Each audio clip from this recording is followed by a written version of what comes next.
خامنائی کے جانشینی پر باہم دست و گریباں۔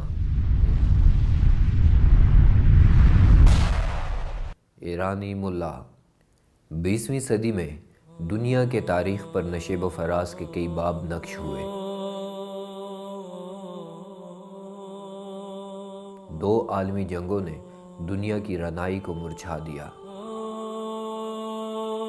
دنیا میں کئی انقلاب آئے اور کئی امراء و سلاطین پابند سلاسل ہوئے۔ عالم اسلام نے بھی 20ویں صدی عیسوی میں بے شمار مصائب و آلام کا سامنا کیا، جس میں سر فہرست عثمانی خلافت کا یہودی ایجنٹوں کے خلاف سقوط اور ایران میں صفوی نظریات کی حکومت کا واپس آ جانا تھا۔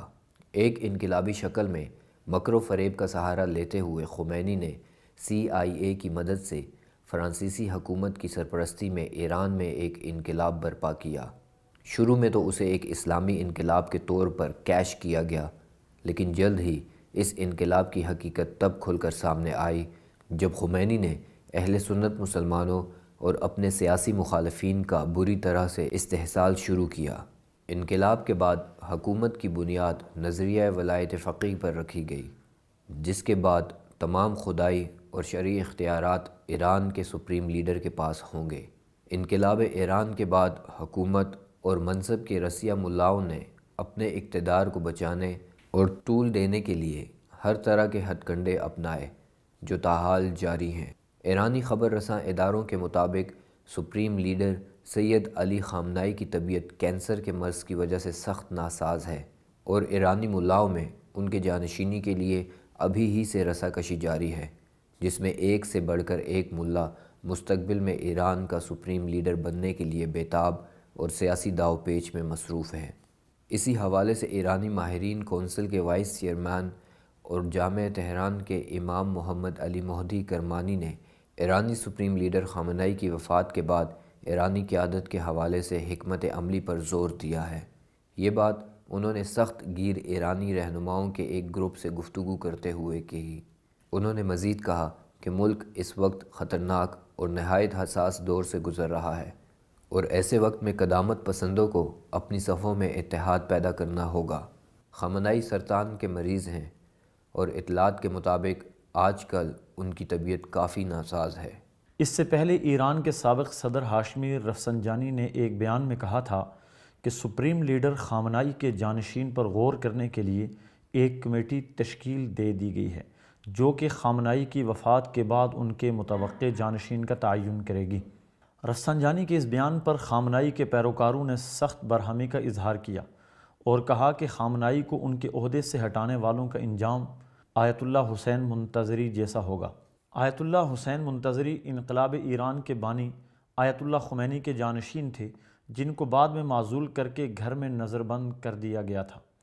ان کی موت 2009 میں جبری نظر بندی کے دوران ہوئی تھی۔ آیت اللہ منتظری خمینی کے دستے راز تھے، لیکن انسانی حقوق کی شدید پامالیوں پر احتجاج کی وجہ سے ایرانی حکومت نے ان کو نظر بند کر دیا تھا۔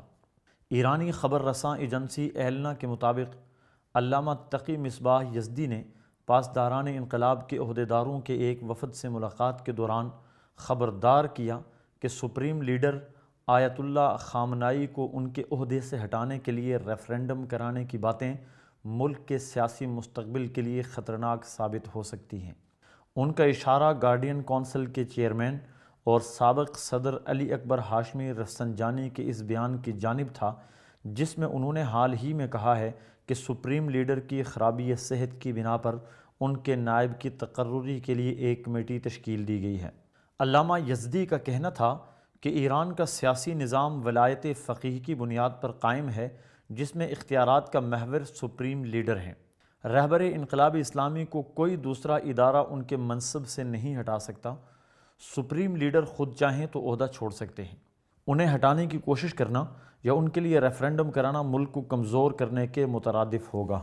خیال رہے کہ علامہ مصباح یزدی خود بھی ماہرین کونسل کے رکن ہیں اور ایران میں متشدد خیالات رکھنے والے بنیاد پرستوں کے امام سمجھے جاتے ہیں۔ برطانوی اخبار گارجین کے مطابق اس وقت ایران میں کئی شخصیات سپریم لیڈر کے عہدے کے لیے آس لگائے بیٹھی ہیں۔ ان میں ایک نام سابق صدر اور شورائی نگہباں کے چیئرمین علی اکبر ہاشمی رفسنجانی کا بھی ہے۔ رفسنجانی اس عہدے کے سب سے مضبوط امیدوار ہیں۔ وہ 2 مرتبہ ملک کے صدر اور کئی سال تک ماہرین کونسل کے چیئرمین بھی رہے ہیں۔ ان کے علاوہ سابق چیف جسٹس آیت اللہ ہاشمی شاہرودی، آیت اللہ محمد تقی مصباح یزدی اور آیت اللہ ابراہیم امینی بھی شامل ہیں۔ ان سیاسی بیانات کی اصل حقیقت اس سے زیادہ کچھ بھی نہیں کہ یہ سب سیاسی ملا مستقبل میں ایرانی سپریم لیڈر کی کرسی پر براجمان ہونے کے لیے بےتاب ہیں۔ اسی لیے کسی نے اصلاح پسندی کا روپ دھارا تو کسی نے قدامت پسندی کی چادر اوڑھ رکھی ہے۔